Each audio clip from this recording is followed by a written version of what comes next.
আপনাকে করে ধরে নিবেদন, আপনি এবার আস্তে আস্তে বিদায় নিন। এই পুলিশ অফিসারদের দিদিমণির কথায় তাদেরকে নোটিশের পর নোটিশ, নোটিশের পর নোটিশ, বাবু তোমাকে উদ্ধার করতে হবে। কিন্তু আপনার বাড়ির ওই কুমারী দুর্গাকে এই পুলিশ অফিসারদের ক্ষমতা নেই, এই পুলিশ অফিসারদের ক্ষমতা নেই এই মায়েদেরকে, আমাদের দুর্গাকে প্রোডাকশন দেওয়ার।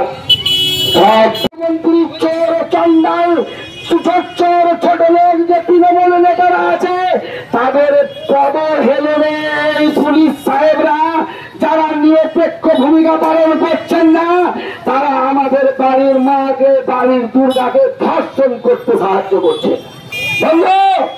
আমরা এই খুনি মুখ্যমন্ত্রীকে জানতে চাই, আপনাকে করজোড়ে নিবেদন করছি, আর এই বাংলার সম্মানকে ভুলুণ্ঠিত করবেন না।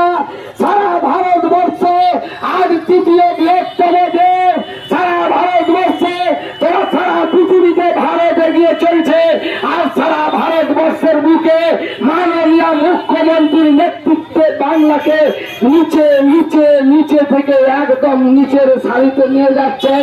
তাই মুখ্যমন্ত্রী, আমি একজন পশ্চিম বাংলার সুশীল নাগরিক হয়ে আপনাকে কাতর আবেদন করছি, আর আপনি ধর্ষণ করবেন না, আর আপনি কোনো মায়ের কোল খালি করবেন না, আর আপনি কোনো ভারতীয় জনতা পার্টি থেকে সাধারণ মানুষকে কষ্ট রাখবেন না।